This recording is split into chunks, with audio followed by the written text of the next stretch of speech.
Show me that smile again. Show me that smile. Don't waste another minute on you crying. We're nowhere near the end. Near the best is ready to begin. Oh, as long as we got each other, we got the world spinning right in our hands, baby, you and me. We gotta be The luckiest dreamers who never quit dreaming. As long as we keep on giving, we can take anything that comes our way. Baby, rain or shine, all the time. We got each other, sharing the laughter and love. A growing pains montage with pictures of myself from the 80s. What a great way to start off the next 25 episodes. And you see those sweaters I was rocking when I was a boy? I'm an OG like Cosby, motherfucker. In reality, under normal circumstances, I rock a leather jacket and a backwards hat. Kinda like Bon Jovi's keyboardist David Bryan in the Born to Be My Baby video. But you know what? We're getting off topic. The real issue at hand here is, I think I've offended some people because I mentioned Growing Pains, starring He Who We Do Not Speak Of. Shh. Who could I be talking about though? My fellow Canadian, Alan Thicke, 1980s. No. The man I speak of is Kirk Cameron. Did he come out and profess that he's a roll-tide retard talking about, oh, let's have a dying doll flag drag, hilk hilk? No. Or did he exercise his freedom of religion and exercise his freedom of speech in saying, I believe gay marriage is wrong? Yeah, I think that's what he did. But, of course, today, we're not fucking allowed to do that, are we? No! And all of a sudden, a war was waged against him in Hollywood and on Twitter. Everybody fucking hates him now. In fact, the real-life fag from Modern Family tweeted something to the effect of, oh, I used to have a crush on you, Kirk Cameron, but not anymore. Oh, well, fucking buzzinga. Michael Seaver just got pwned. Oh no! Without a gay celebrity jacking off to his pictures, my God, what is Kirk Cameron gonna think about when he's making sweet, sweet love to his fine-ass wife? But he's kinda good. Kirk Cameron is... Oh, shut up. Dumbasses. Now for today's show, we have a few more viewers than usual tagged on Facebook. And there's a reason for that, which we will get to in a moment. But first, it's time for another installment of Fucking with Phil.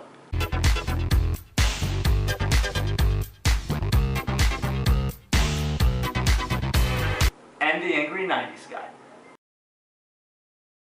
But mostly Phil.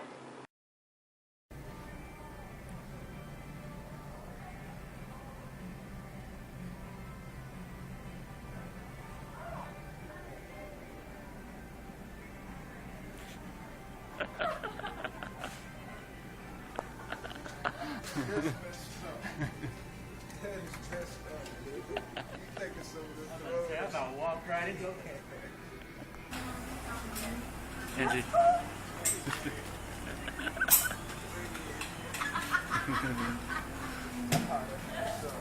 Y'all quit playing around, man. That's not funny.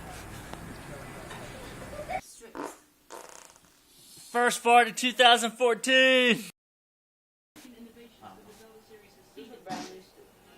Whoa! Shit! Holy shit. That's gross, dude. That's gross, dude. P-H-I-L, you're a P-H-A-G. And before we get to our main topic, I have a couple of overdue let's call them shout-outs. First of all, as you all know, very recently, Egon from the Ghostbusters passed away. I know, buddy. It'll be alright. It'll be alright. I miss him too, brother. Rest in peace, Harold Ramis. And also, I missed this by just one day. Yesterday, the cellular phone, the first one went on sale in 1984 for, I believe the price was $4,000, or so I read. Whew! And what an evolution. We've gone from this to this. I've noted how I'm a best-selling author. I actually to date have 6 novels published. My debut novel, Brink of Insanity, that was followed up with Renegade, my best-selling novel. Oh yeah, I beat him. From there came Return of the Renegade, Brink of Insanity 2, which really shouldn't have existed. Brink of Insanity was never meant to be a sequel. However, PETA fucked with my main character and pissed me off, so I sent them a copy of the novel, and I signed it F-U-P-E-T-A.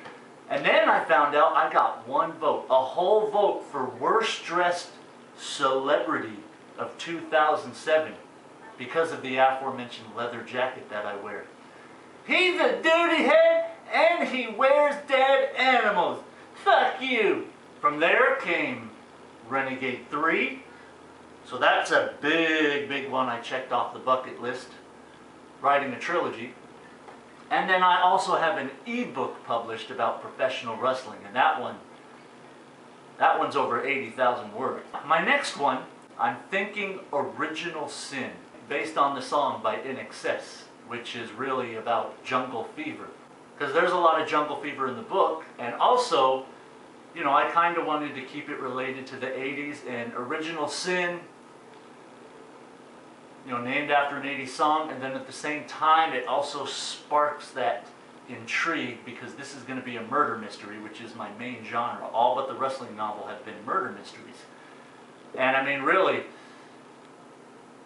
let me know if you disagree, but Original Sin is really doing it for me right now, because, where else in the 80s can you really pull something off of? Who's going to pick up a murder mystery novel and say, ooh, Walking on Sunshine, ooh, that sounds chilling. So anyway, I wanted to give you a brief rundown on everyone who's agreed to inspire characters. First of all, my boy Jones is the big black guy who's got the jungle fever, loves the white girls, and he's the big pimpin' player, blah, blah, blah, blah, blah.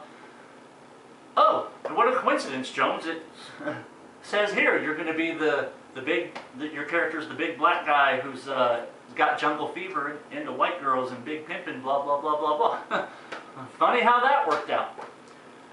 And I'm thinking, this is just off the top of my head, I'm thinking your character's name is going to be Calvin. You may think I'm honoring you by naming you after the Detroit Lions Megatron, but really, I'm drawing inspiration from those old McDonald's and Burger King commercials. That's Calvin! He work at McDonald's! And then Burger King countered with you see him in a hat and shades, and he's going to Burger King instead. Even though he works at McDonald's, he's going to Burger King, and everyone's like, Calvin? My best friend Brenda, I can't really divulge much about the role her character's going to play, at least not without ruining a lot of the mystery, so all I can say is, Brenda, your character's name is going to be Erin, E-R-I-N, Hallis. Because George Stanley Hallis is Papa Bear, and Aaron Rodgers is a girl. And my friend Jared, the angry 90s guy, he's basically going to be the 80s version of How I Met Your Mother's Barney Stinson. And immediately picturing his character, I see a flock of seagulls haircut and that Miami Vice outfit. And my buddy Ortega is going to be kind of like the Ted to his Barney. Ortega's also going to be decked out in the Miami Vice suit. Nothing crazy about his hair, but he's going to kind of taking off his real life personality. He's going to be kind of like the reluctant clubber, you know, kind of standoffish when it comes to people in general, but you know, he's willing to let himself be dragged into it by Jared's character. Anyway, Sergeant Ortega and the Angry 90s Guy, they're basically going to be like wingmen. And then my friend Emily, who's actually been in many of my works before, she was in both the Renegade sequels, and she was in a lot of other stuff, but the only other thing I should mention is Falcon Assault, an X-Men spoof I wrote in college. And the only reason why I mention this above all my other, you know, I should say practice writings, is because, like my novels, believe it or not, Falcon Assault was actually paid work. Not only did I write well over 100 episodes, I also wrote a special Falcon Assault novel. It really wasn't long enough, as to be an official novel, a story has to be at least 20,000 words, but nevertheless. And I don't know after how many episodes it was, I got kind of tired of writing about it, and one of the guys who inspired the main characters wanted the story to continue, so we made an agreement that I would get paid 1 vanilla Coke for each episode I wrote. That was actually my first paid writing gig. Even though I did it for fun at first, eventually I got compensated. Emily's character is going to be a total 80s chick, but she's also, again, taking off the real life personality, she's also going to be kind of a pop culture knowledgeable nerd, as it were. Although she's not going to look like a nerd. When I think of her, I'm thinking she's going to look a lot like Debbie Gibson from Only in My Dreams. As real as it may seem. It was only in my dreams. Damn! Is there any question why Debbie Gibson is the gold medal winning hottest chick of the 80s? And then my prom date Laura and her twin sister Carrie, who ain't got no mama. Laura has a mama, but her twin sister Carrie does not. They are going to be the dance club frequenters, and they're going to be the main targets by the pursuing and aforementioned wingmen. Another former Falcon Assault character, my old college buddy Richard. He played a character called Stinko Man. Hey, Stinko Man. You just call me Stinko Man? Yes, so I did. Richard, what your character is going to do, you're going to be an aspiring comic book writer who wants to create a character called Stinko Man. Now, while on the surface that may seem over the top and zany in itself, it's really not. Why would a character in the 80s write about a superhero that stinks? Well, because it sounds gross. And in the 80s, kids, or mainly their parents, spent a lot of money on things that were gross. Garbage Pail Kids, Mad Balls, Madonna.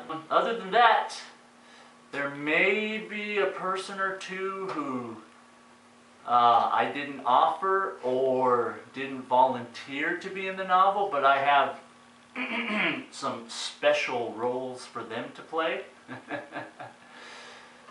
Never piss off a writer, people. I'm going to add just a little tiny bit of the supernatural to it as well. I'm not talking about ghosts, goblins, awesome game, demons, all this stuff. No zombies, nothing like that, but just a tiny bit of the supernatural along with the realistic murder mystery. And now, before I bid you adieu, it's no secret that I believe the greatest year to be alive was 1986. I even did a video on it. And when I was talking about the movies, Flight of the Navigator, remember that one? Hell yeah, you remember this? $5 at Walmart. And if you'll excuse me, I'm gonna go watch it. Crikey! This is the Rare Video Store, a majestic creature that flourished in the 80s, 90s, and early 2000s before a vicious predator called online streaming nearly wiped out its entire existence. I thought they were extinct. Get a load of these beauties.